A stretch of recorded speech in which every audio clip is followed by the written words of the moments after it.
Welcome in Red Sox Beat, another edition here, April 22nd, a couple weeks into the season here. Jess Thomas here, Lauren Campbell, no Jared this week, so I will be your gracious host for the evening. Once again, this is Red Sox Beat. You can follow us on Twitter at RedSoxCLNS for all of our content.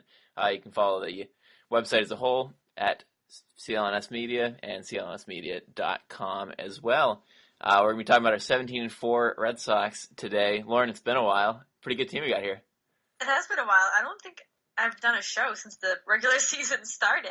We did a show, the two of us, 3 games in. We were 2-1. Oh, okay. That was the last show. So I've done one, but yeah. So see, and now I come back and they've lost 2. So maybe I should just step away for a little while. Well, they've won 15 of the 17 games since 15 of the 18 games since you've been here. It's pretty good. Not bad. It's always fun, though. Obviously, I'm happy. I couldn't be happier. If you follow me on Twitter, I am just thrilled that this team is doing so well. Right, your daily record update. Mm-hmm. It's always gotta chirp those Yankees fans. That's right, because they're not doing too well. So let's start here with this Angels series. The last Orioles game got postponed on Marathon Monday because it was the worst day ever and it was raining sideways. So they postponed that game. And at that point, the Sox had a pretty healthy 4-game winning streak, and take away the Yankees game they had won, they had 8 wins in a row before that. So they're on a pretty hot streak here. Going into Los Angeles, at that point the Red Sox were 13-2 and the Angels were 13-3. So it looked like it would be a really good matchup. The first game was Shohei Ohtani against David Price, and the Red Sox won 10-1, hit 6 home runs, Mookie Betts hit 3, and Ohtani was knocked out after 2 innings with a blister on his hand and poor performance. I give credit to both of those. And then the second game, the Red Sox won 9-0, and the third game they won 8-2. So they came in against the second-best team in the American League and scored 27 runs and gave up 3. So really just want your first reactions from that series, because I don't think anyone could have predicted that massacre. No, especially the game, you go in Ohtani and Price. It's like you want this matchup, and it's going to be a good matchup. And, Mookie leading off with a home run, I was like, all right, let them play from behind. And then it just kept getting out of control, and Ohtani just didn't look good. And obviously I'm going to attribute it, there we go, as well to the blister and poor performance, because the control wasn't there. The command wasn't there. And that was very obvious from the get-go. But they also showed where his blister was, and it was in a really tough spot just to even try to grip the ball. But it's that was the last thing I expected. I expected close series. I expected maybe the Red Sox. Well, I didn't expect them to sweep at all. I expected 2 out of 3. But that's what I picked. It was just we're gonna sweep the second best team in the league, and everyone's they played bad teams. That this is just a fluke, and they come in and sweep the second best team in the league. And as me and Jared pointed out on the last show, the Angels' offense was incredible. They were first in all the categories. The Red Sox were second in the hitting categories. The Red Sox were obviously a better pitching team up to that point, but the offense, the Angels were just crushing everybody. I mean, they had 13 more runs than the Red Sox, and that was over the second place team. So they were light years ahead of the rest of the league. So that's what shocked me so much, was that they just got completely shut down and their pitching was just terrible. I guess my question for this series to you is, what do you attribute the power surge from? Because obviously they had 13 home runs in 15 games before this series, and then they hit 11 in the 3-game series. That's just so far off from what they were doing. What do you attribute that to? I attribute it to a lot of things. I think the players getting routine rest, I think that's huge. I think a lot of people are panicking over that. I think it's a power move by Cora. I love that. And I think it's just this team is clicking. I know they lost 2 in a row. I'm not really worried about that. But going into the series, this team was just, the offense was there. The pitching was there, the defense, and the chemistry. It was just something, I don't know if something was said. I don't know if it's just because it's a new season, fresh start, new coach. It's just, there's a different feel to this team and a different kind of chemistry in the dugout, and you kind of see that from game to game. So between the players getting the rest that Cora thinks they need, which I think is crucial, to just kind of being able to be the kind of batter they want to be. Like, they'll swing at first pitches, they'll take first pitches. They really work the pitcher, and they work that count. So I think it's a lot of things, but whatever the hell it is, it's working. Well, it's fascinating you say like the taking pitches because they still have been, like you said, working pitchers a lot and like going deep into getting the pitch count high. Yet they've been swinging at so many first pitches because core is all about that. So they're a really interesting balance of swinging at the first pitch, but still working the pitcher and knocking him out of the game. I hate first pitch swinging. Like, I hate it. That's just my personal preference. But it's worked so well. It has, and I'm glad it's worked. But that's just not my thing. I hate it. I'm like swing it whatever you want. But I'm like, when they swing and miss at a first pitch, I'm like, it drives me nuts. I see both sides because like you don't want to because like you want to work the at bat and see several pitches. But on the other hand, as you know, better than most people, the first pitch is mostly a fastball down the middle most of the time. Yep. That's a good pitch to hit. Even growing up when I played softball, my coach, he never said like don't swing at the first pitch, but he did say like unless it's your perfect pitch, don't swing at it. So right. I definitely see it from both sides, but I was not a first pitch swinger. That was not my thing because I'm like, I want to work the count. I want to get on base, even if that means by a walk, and I'm not going down 0-1 just because I want to swing. Yeah, I was the same way. I like to see pitches too, but core is not about that. When you have a guy like Betts leading off who hits 3 home runs in one game, I mean, I guess it works. So it's awesome. But this series was just crazy because the history that this team's making, this was the most home runs in a 3-game series for the Sox since 1977. It's a long time ago. We weren't even close to being here. That wasn't even a thought at that point. No, neither of us were. And I mean, 11 home runs. Like I said, after 13 and 15 games, then they hit 11 home runs in 3 games. That's just mind-boggling. And I guess the other thing in terms of the offense is 5 grand slams by April 21st after none last year. It's almost like you expected at this point. When Mitch Moreland came up in a 3-3 game in the second game against the A's, it was tied at 3, and he had the bases loaded. First pitch, he hits a grand slam. It's like it was so scripted. It's like, all right, let's hit another grand slam here. Mitch, go. And he's been hitting the cover off the ball. So does that have to do with swinging it early in the count, or is this just some freak thing? Because, I mean, this is an unheralded amount of grand slams. I mean, I think it's a little bit of both. I think it's, like I said, that these players are allowed to be the batter they want to be under Cora, and that's fine. Farrell had his own way of coaching, just like any coach does. They have their own style, but because Cora kind of lets his players play how they like to their own style, it really helps. And I would attribute it a lot to Cora, except the grand slams are coming, aside from like JD Martinez, these grand slams are coming from players that I wouldn't really expect, like the first 5 of the year, like Rafael Devers, Mitch Moreland. I wouldn't expect a grand slam. Bogarts had the first one. I would expect it from like Ramirez, like Hanley Ramirez, Mookie Betts. And I know JD Martinez had one. Like, we expect him to hit home runs. So it's just funny to see how this team is just coming together and how they're working together to just produce these runs. I mean, Rafael Devers hit a grand slam. I never thought I was going to say that this season. And I had no idea if I was going to say this team was going to hit a grand slam this season. Well, it's funny with Devers, too, because he only had one before that. He was getting a ton of RBI, but he wasn't hitting the home runs, which is funny because everyone was expecting him to be a big power hitter. And in my bold predictions, I said he was only going to hit 14, and so far he really hasn't hit that many. So he's more of a run producer at this point, which is obviously nice to see because it's clearly working because a lot of guys are being run producers. So that's really exciting. But, I mean, Betts 3 home runs in this game. What can't this guy do? He's 25 years old, and he's already had 3 home run games. That's nuts. It's insane. And I think, funny, people underestimate him as a leadoff hitter. They don't like him there for whatever reason. I'm big Mookie Betts leadoff kind of person. And he's just doing everything right. He's doing, it's April. But he's already, having an MVP season through the first month. So yeah. He's just doing everything right. He's coming into his own. He's young, and he's just going to keep getting better. Like, he's 25, like you said. He's in his prime right now. So, like, from 25 to 28, 29, we're going to see the best Mookie Betts.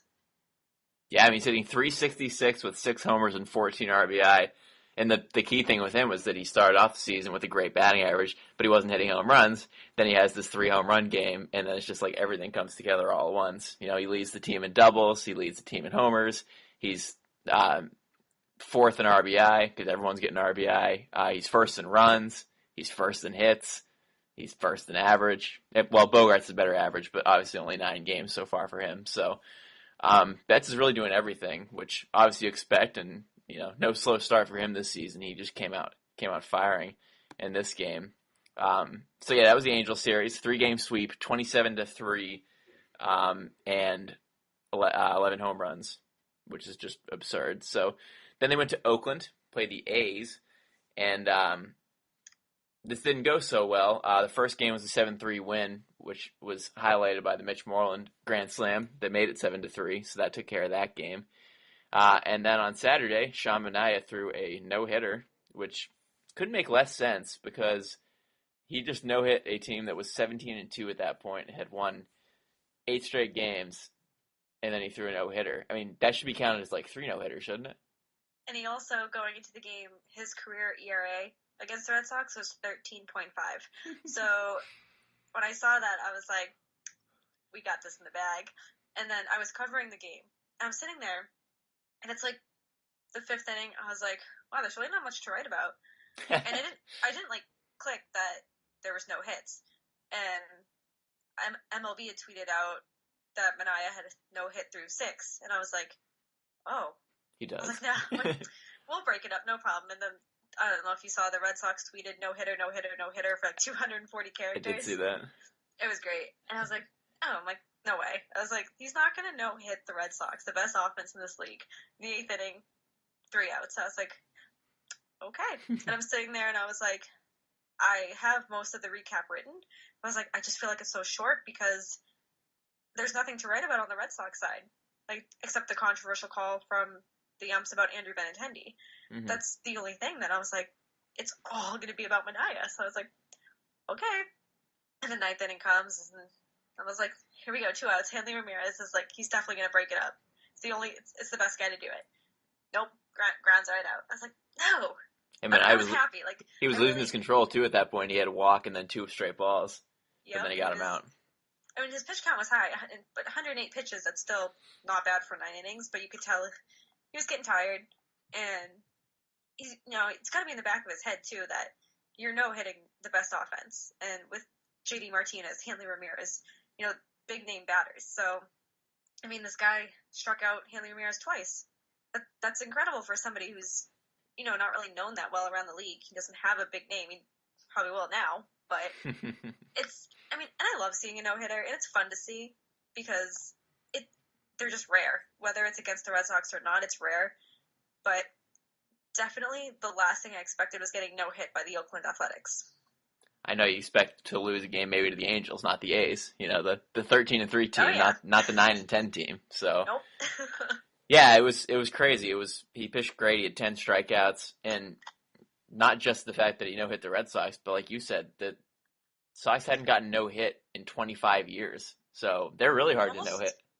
Almost 25 years to the day, which I thought was really interesting. 1 day off. Yeah, it was April 22nd and April 21st. So, yeah, I guess it was bound to happen at some point, right? I mean, they hadn't gotten no-hit for 25 years. It's a long time, so I was bound to happen at some point in my mind. So he did it.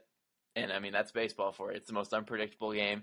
You can go from being 17-2 with the best offense to getting no-hit the next day. It's just how baseball is. So. And people say baseball's boring. Oh, anything but. It's like, that's incredible. And the game, it was hilarious. I was like, oh, Chris Sale, West Coast game, it'll be quick. It sure as hell was quick, but not the way I wanted it to go. Yeah, it was very quick. I think today's game was quick, 2 too. 2 hours and 16 minutes. Yeah, today's game was quick. Yeah, and today was a 4-1 loss. Also a well-pitched ball game by David Price and Daniel Mengden, but unfortunately Price just couldn't get through his last out of the 8th inning. He pitched 7 2/3. Gave up a 3-run homer to Chris Davis, unfortunately. The Chris Davis with the K, not the C. He's having a bad year. Chris Davis with the K, he's having a good year. Yes. So he hit the 3-run homer off Price. That made it 4-1, and then the Sox couldn't score in the 9th. So that was a tough loss. It was a close game. It was 1-0 and 1-1 for the whole time. So that was a tough way to lose. Also another quick game. But The nice thing about the two losses is that they were both well-pitched games because Sale pitched really well on Saturday and Price pitched really well on Sunday. You wouldn't expect to lose either of those games with who's pitching, but the fact that two of the four losses were well-pitched games by the Red Sox is a good sign. Oh, absolutely. Especially coming from Price. And I know we've talked about it before that I'm sure there's a lot of pressure on him coming into the season, especially everything that happened last year. So to see him come out and kind of just take control of his pitches, and his command is there and he's confident. It's a totally different David Price. And he's getting deep into games. Like, I know it sucks he gave up the Chris Davis home run, but he was in the 8th inning. We would love and we would pray and we would just do whatever we could to get him into the 8th inning last year. And here he is just cruising like it's nothing. Yeah, it's nice. It's good to see. And the pitching overall has been good. I guess the only one that you have a question about at this point is Drew Pomeranz. He came back on Friday in the 7-3 win. Didn't pitch well. He didn't go very deep in the game. He only pitched a couple innings, but he did end up getting 7 strikeouts, and he kept his team in the game, obviously, because they came back and won. But, he put him in a 3-0 hole, and he just wasn't sharp, and he threw so many pitches. He threw like 45 pitches in the first inning, and he was way up there all the way by the 3rd inning. So, what's your take on his start? I know it's only one start, and I know that we're not quick to exaggerate on things like 1 start or 2 starts or 3 games or anything like that, but what did you see from him? I saw a guy who hadn't pitched in a while in the big leagues, and the first inning concerned me, but I wasn't like overreacting. It's his first start, and he needs 2 or 3 starts to get into a groove, and I don't expect him to get shelled in the next 2 or 3 starts, but you'll see like more confidence, more command, and it's just a matter of just getting back into a groove. That's all he needs to do.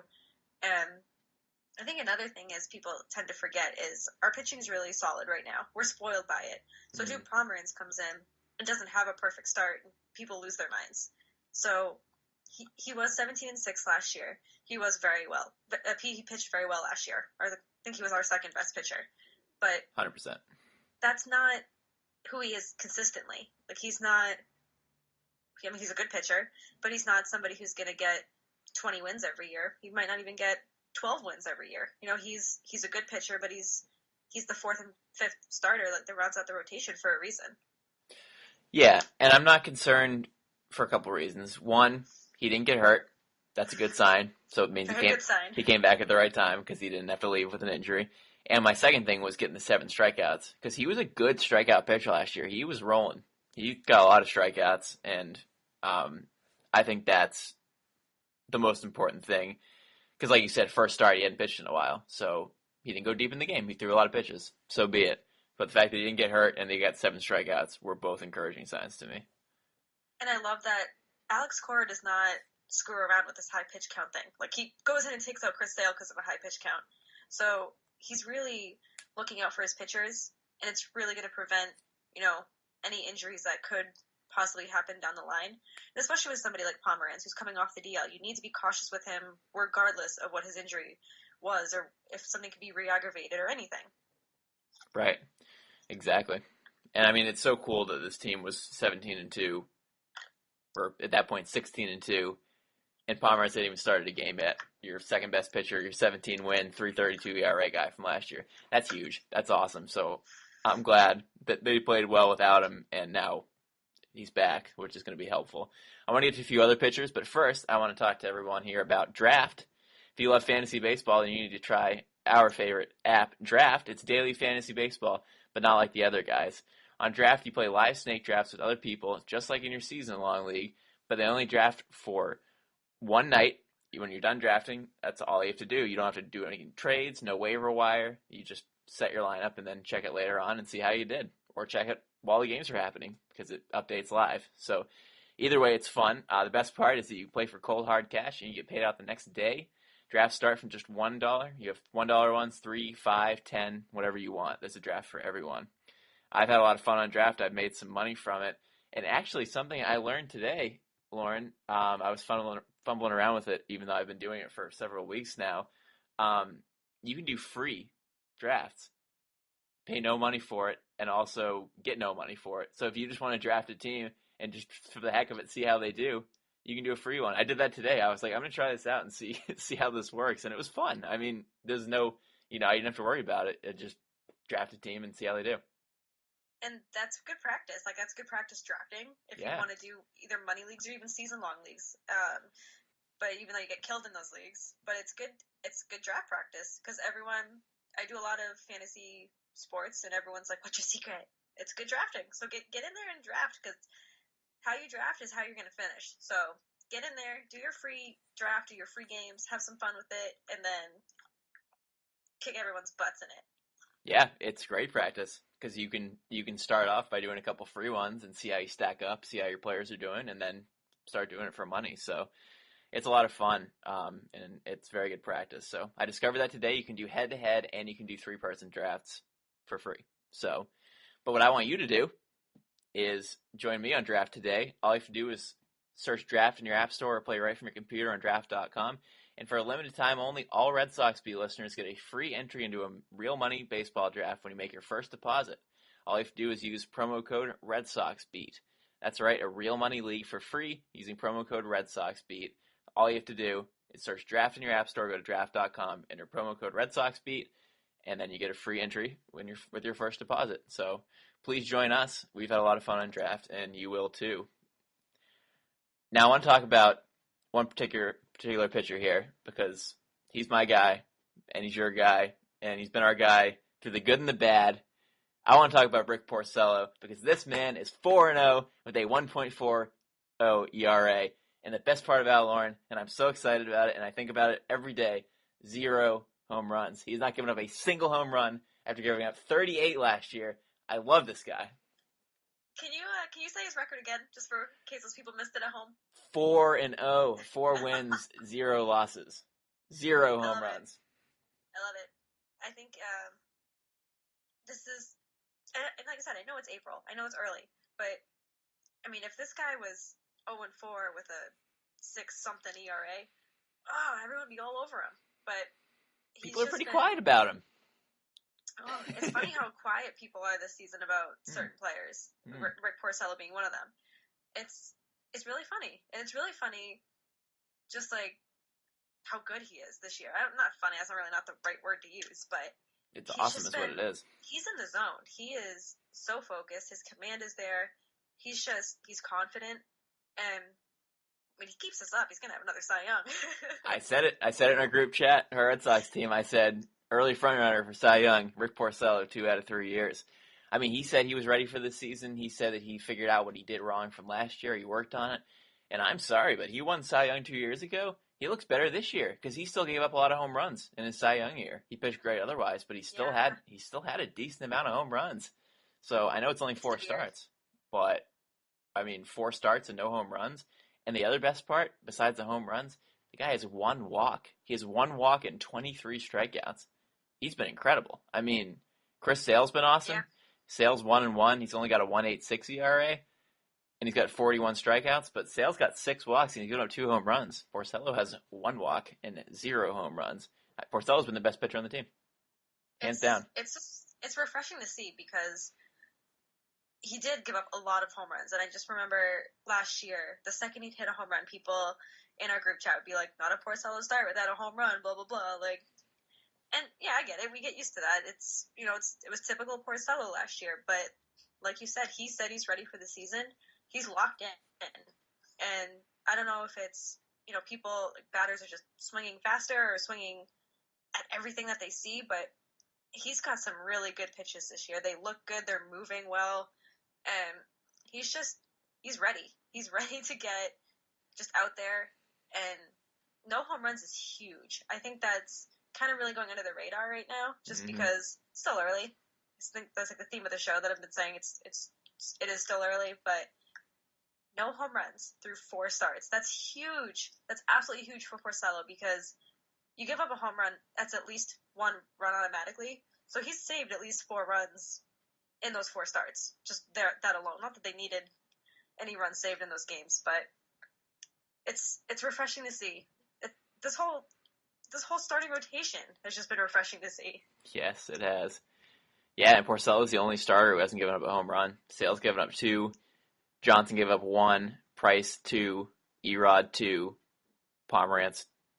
Pomerantz didn't give up one, but obviously he's only pitched 3 2/3 innings. So everybody else has given up a home run. Velasquez with 2 also. The starters. Yep, Porcello's 4-0 with a 1.40. Sale is 1-1 with a 1.86. Price is 2-2 with a 2.93. And obviously, Brian Johnson and Hector Velasquez both filled in really nicely. They both pitched very well. So, and then Erod is 2-0 with a 3.45 and has pitched great in his last 2 starts after having a bad first start. So they've all been great. And my question's about the bullpen here for you because they pitch really well and they have good stats. But as you know better than anybody watching all these games, they haven't really had that many pressure situations because the offense has been so off the charts. So what are your thoughts about the bullpen? Are they getting more credit than they deserve because the offense has been so good, or are they actually good too? No, I think they are good. And I know there were questions before the season started about the bullpen just because it was kind of up in the air. Carson Smith, Tyler Thornburg. There's always questions surrounding Joe Kelly. So I think that they're getting the credit they do deserve. I don't think there's too much given there. It's just everything's been really, really good this season so far. And we want our starters to get to the 6th, 7th, 8th inning, at least the 6th, so our bullpen can be rested and get in there. We don't want starters coming out in the 2nd, 3rd inning. So it's nice, but it's also nice to see if they do have to come in, we're confident in them. At least I am. I don't want to speak for everybody else, but no, I think this bullpen is fine. And I think, it's still a small sample size, and supposedly we're getting Tyler Thornburg back in next month or so. So it's really going to be interesting to see how the season progresses, just how the bullpen progresses throughout the season, just because, like you said, they haven't had a lot of work on their plate, but they've been great since the beginning of the season. What more can you ask for? They certainly haven't blown many games because there's not games to blow, and they've only lost 4 games. Yep. In the last 2 games, the starter gave up all the runs in the game. So, Carson Smith's not pitching well. He's got a 5.14 ERA, but the great thing about all this is that there's not a lot of pressure on any of them because they haven't had to pitch in a lot of stressful situations. So they're getting kind of a reprieve here at the beginning of the season so they can gear up because you know how baseball works. In April, a lot of the time, some bullpens are so taxed by the end of April because their teams suck so bad that they are gassed by June. That's not happening with this team because they haven't had a lot of high stress situations. So I think it's huge because they're going to be more ready later in the season than they would have been otherwise. No, definitely. And I think, this is going to give the bullpen a lot of rest too. And I know it's not ideal to not have them pitch for a lot of games, but it's going to be fine. I have absolutely no issue with this going further into the season. Because nobody's pitched that much, which is awesome. And Craig Kimbrell at the top of that bullpen, he has 5 saves in 8 games. He's pitched 8 innings, and he has given up 0 runs like he does. So, he's there when you need him. They've hardly needed him because their games just haven't been that close. But when they have been, he's been great, which is obviously huge because he's the most important one. Right. Let's go to the offense before we talk about a couple league things and predict the next couple series here. We have to talk about the offense with this team because that Angel series was just the most insane thing ever. I think the thing that stands out most for me is the ability of everybody to contribute. You look down their line of RBIs. Devers leads the team with 17. JD has 15. Hanley has 15. Mookie has 14. Benintendi has 13. And Moreland has 11. And Bogarts has 9 and he only played 9 games. They've been doing all this without him, which is crazy in and of itself. But that's 6 guys, all between 11 and 17 RBI, and it's only April 22nd. You're gonna have a lot of 100 RBI guys if this keeps up because they're hitting the cover off it, and that's what stands out to me is just the spread of how many different guys are all doing this well, all at the same time. It's fun. It's a lot of fun. I know it's crazy, and not a lot of home runs for the beginning of the season, and then they started picking it up, but those are also spread out. Betts leads the team with 6 with his 3-homer game, but JD has 4. Devers, Hanley have 3, and then nobody else has more than 2. So, like, they've been spreading out the homers as well, in addition to the RBI. So, who surprised you the most on offense this year that maybe you didn't expect to do as well as they have, or that they're just doing what you expected? Like, who's caught your eye early on? Xander Bogaerts. And I know he was injured last year when he got the whole wrist thing, when he got hit off the wrist. And I know he's a completely different player when he's healthy. But he's just really, before he got hurt, he was just really hitting the crap out of the ball, fielding the crap out of the ball. I mean, he had the team's first grand slam. That was not something I expected at all. And I think he surprised a lot of people this year and that's in good. short time. But I know he's a fantastic player. He's been one of my favorites to watch over the last few years. But just his whole demeanor, I just feel like because he's healthy, changed from opening day till now. So I think probably him. I don't really see. I mean, Mookie's doing Mookie things. Hanley Ramirez is Hanley Ramirez, and it's just everyone's playing really well. But I just think Xander Bogaerts has really stood out for me in the first month before he got hurt.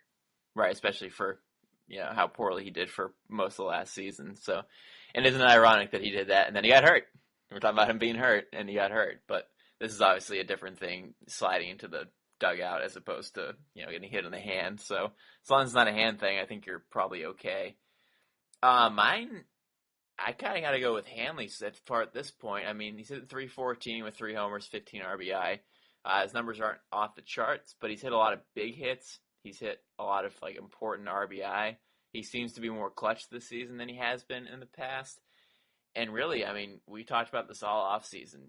He's very important to this team because when he's playing poorly and he's not doing well, the team gets dragged down, and that's happened a lot over the last couple of years. And when he plays well, like he did 2 years ago, and like he's doing now, it makes a huge difference. So I think him just being happy and actually hitting the ball and actually being dangerous is probably the most important thing for this team, in my opinion. Yeah, I mean, you're not wrong. Absolutely not wrong. He's crucial. He's totally crucial to what this team does, and right in the middle of the order. People were worried about that. They're like, is he going to hit? Is JD going to have anyone around him hitting? And they all have, so I think that's important. One quick thought on Benintendi before we move on. Are you worried that he's only hitting 243 with 1 homer? No, because as I've said all show, it's still early. Yeah. So you'll be worried if it's June and he's hitting 240 with 3 home runs. Then you might be a little concerned about what he's doing. Yeah, I think I'll be concerned. I guess it really depends where else his stats are, RBI and, runs, if he's getting on base, if he's getting walked, He leads the team in walks right now. Yeah, so keep that in mind. He's getting on base. I think a lot of people were really high on him for obvious reasons, but no, it's for every person who's telling us to calm down because it's April, because we're so excited over this team, I am going to be calm down about Benintendi because it's only April, so I'm not worried about him at all. Yeah, I agree. And it's great for him because nobody really cares because the team's so good. That's the great thing about winning is when people don't play well, nobody gives a crap because they're winning. It's great. Exactly. It's foolproof. And Mitch Moreland also is killing it. We should quickly mention 349 with 2 homers and 11 RBI. He's been awesome, and that's been great because he could have gotten overshadowed this year very easily, and he just comes in, and when he gets playing time, he says, I am going to be an awesome hitter that I am, and he's been killing it. So great to see from Mitch as well. Oh, yeah. I mean, I loved him, and I loved the signing in the offseason for him. I absolutely loved it, and now it's just proving that it was worth signing him again. Like, why wouldn't they? Yeah, he's been awesome. And obviously, of course, steady at first base, as he always is. He's a Gold Glove defender for a reason. So let's go quickly around the league, just looking at a few teams. I guess the first thing that kind of is funny is that the Red Sox have – it's not quite the same now, but almost the same. When they hit their 5th Grand Slam, they had more Grand Slams than the Reds, Marlins, and White Sox all had wins, which is just, I'm sure you saw that stat. That's just unreal. Yeah, it's funny because, I mean, I said it earlier. The last thing I ever expected was this team to hit 5 Grand Slams in the month of April, let alone, just the month of April. I would have been happy with 5 Grand Slams for the rest of the season. Oh, yeah. That's it. Totally. Like, 5 in April? Even better. Like, it's crazy. It was just, it's the last thing I expected, which makes baseball so much fun. Right. And they still have more Grand Slams than the White Sox and Reds have wins. They have the same amount as the Marlins now. They have 5 wins, but the Reds still only have 3 wins, and the White Sox only have 4. So that just blew my mind when I heard that stat. I was like, that's not even right. No team should have more Grand Slams than a team have wins 3 weeks into the season. I mean, that's nuts. Thoughts on the Yankees? Because they're 11-9, and they're pretty average right now. And the team in the division besides the Sox is the Blue Jays right now. The Blue Jays are the 13-8 team, not the Yankees. The Yankees were supposed to be the 17-4 team. So what's wrong with them? Is Stanton the big bust? Is New York lights too bright for him? Judge isn't doing that much. Their pitching's kind of eh. Like, what's going on with them? You know, I wish I could pinpoint like one specific thing. I mean, it could be Aaron Boone being the first-year manager. It could be that there's Sanchez, Stanton, and Judge. When you have 3 superstars on a team, the pressure's there. So maybe it's too much for all of them to be kind of under each other's spotlight. And maybe, and we know that it's hard to play in a big city with a lot of pressure just from fans, let alone the team.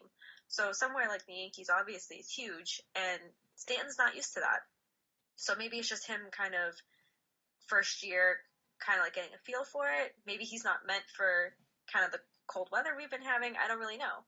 But it's, I don't want to say satisfying as a Red Sox fan because we're watching the Yankees struggle. It totally is. But it's pretty satisfying. But it's funny because it's, you know, on Twitter, it's the Yankees fans when they're like, oh, it's only April, calm down. It's like, yeah, but if you guys were 17-4, or if you guys just swept the Red Sox, you would be like, you guys suck. Like, you don't have Stanton, blah, blah, blah. Where it's like, Stanton isn't living up to the expectations you guys have, at least not right now.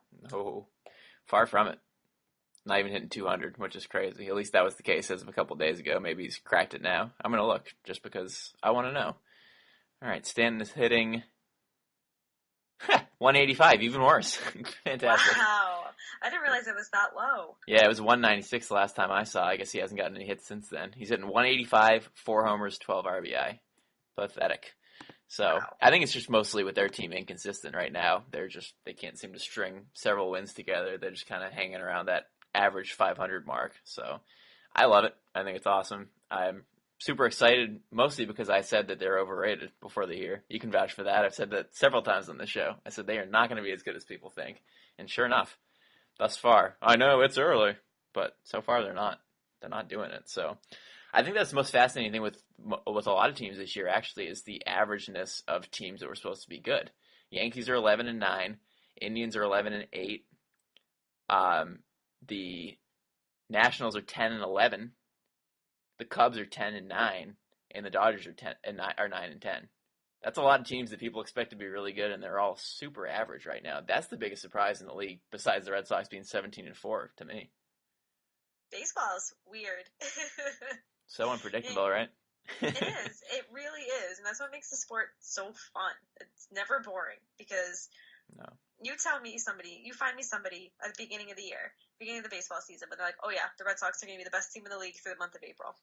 Find me somebody. Right. Because you probably won't be able to. Because I picked them to win the World Series this year, and I feel really smart at the moment. But even a 17-2 start, you just don't see that. That's just insane. And so was 17-4. They lost 2 in a row, and I don't even care. That's still insane. I mean, you just don't see that. As you saw, breaking records left and right, like best team in the league since 2003. You know, if they had won one more game, they would have been the best team in the league since 1985 or whatever. So, this is historic. And the best part about it is they set such a tone for the season because they can go, 10-10 over the next 10 games, and they'll still be 27-14, which is, I guarantee you, will still be the best record in the league at that point, if that is the case. And that's only going 10-10. That's amazing. If you just think about it, what they have to do, how many games they have to lose just to get to 500 or get anywhere close to being 5, 6, 7 games over 500. They have to lose so much. Right.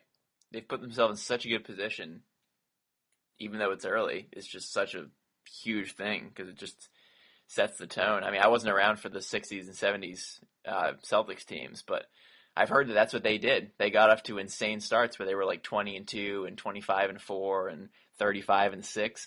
So they could go super average for the rest of the season, still be the best team in the league. It's so important to get off to a quick start because you just have so much room for error. It's wildly important, and I'm so thrilled that they've been able to do it because we can kind of rest on that. And the best part is, they're not going to rest on it. Cora's already said, and Dombrowski's already said, yeah, we're having a great season, but we're not going to rest on our great record. We're going to keep playing. Because it's easy to rest on a 17-4 record. You could easily just take 2 weeks off and say, let's get some rest, No, absolutely. They're not going to. But that's the beauty of having such a strong start to the beginning of the season. It's awesome. So that's where we're at. It's pretty exciting. We're going to give you some predictions for this week, as we always do. I got last week right in terms of record. I didn't get it right in terms of what was going to happen. I said 2 out of 3 from both teams. Instead, it was the 3-game sweep and lose 2 out of 3, but I'll take it. I'll take getting it right, even though it wasn't exactly right. So we got 3 against Toronto, Tuesday through Thursday, off day on Monday. And then the Tampa Bay Rays are back, who have not had a good season. But if you notice there in the standings, they won 4 games in a row. So they're back a little bit. They're 8-13 now. And obviously I said Toronto's 13-8. So they've had a good season so far. So 3 at Toronto and then 3 versus Tampa Bay. Start me out with some Toronto. What do you got in that series? I think they're going to win 2 out of 3. And I know Toronto's playing well, but I think they're going to kind of get back into their groove. And I think they'll lose the first game. I think that's where that one loss will come in. But Rick Porcello, yeah, but no home runs. He'll keep that streak alive. All right, good. But I see them just kind of getting, like I said, just getting back into their groove, getting back, like, the hits. The hits need to come. And they obviously will. And I think it's going to happen against Toronto. I think it's a good place to start a new record. Yeah, I agree. Win 2 out of 3. It's a tough series because they're a good team and it's on the road. But you got Porcello and Sale pitching. It's going to be hard to sweep them. Although I said that about the Angels, and that turned out to be completely wrong. So I think 2 out of 3 is a safe bet for that. It'd be good to win 2 out of 3 after losing these 2 games here. Get back on a winning track. They hadn't lost the series until the A's series. So I feel good about 2 out of 3. And then Tampa Bay, 3 games there. Pomerantz, Price, and Porcello. Rays are playing better, but you know what happened against them in the first 7 matchups this year. So what do you got in that series? Same thing as Toronto. Going 2 out of 3. And just, I want to pick sweep every single time. I want to pick sweep every single series. I know it's not realistic, but I think it's only April. It's going to be May soon, but I think winning against opponents in the AL East is very important no matter where you are in the season. And I think the Red Sox are just they're going to cool down, but they're not going to freeze. There's not going to be any 6, 7, 8 game losing streaks, but they're going to start kind of coming back down to earth, I think, during this week, but I still think they're going to come out with that winning record of 4-2. Is that right? That is 4-2, yeah. So, two from Toronto, 2 from Tampa Bay. I think it's not going to be easy. I don't think these games are going to be blowouts. I think it's going to be 4-3, 4-2 kind of games. Yeah, I'm with you on the record. I'm going 2 out of 3 also for a 4-2 week, which is what I picked this last week, and that was right. I mean, you want to pick a sweep every time, but this pace that they're at is just so hard to keep up in baseball. I mean, you lose 62 games in a season, you still have 100 wins. So you're bound to lose some games. I certainly don't want to be negative anyway because there's no reason to be, even after losing 2 in a row. But I think Tampa Bay, they figured it out a little bit, and we just beat the living crap out of them in those other games. So I think that we had 2 out of 3, 4-2 week, get back on track a little bit, win 2 more series, going into a series against Kansas City, and they're terrible so far. So we'll see what happens with those series, but we both got 4-2. We'll see what happens. They'll probably go 6-0. Be waiting on a 23-4 start. That'd be pretty sweet. I'd love that. But we'll take 21-6 as well, because that's pretty darn good as well. All right, that's going to do it for us here. She's Lauren Campbell. I'm Jess Thomas. This is Red Sox Beat on CLNS Media. Follow us on Twitter at Red Sox CLNS. Subscribe to us on iTunes and Stitcher.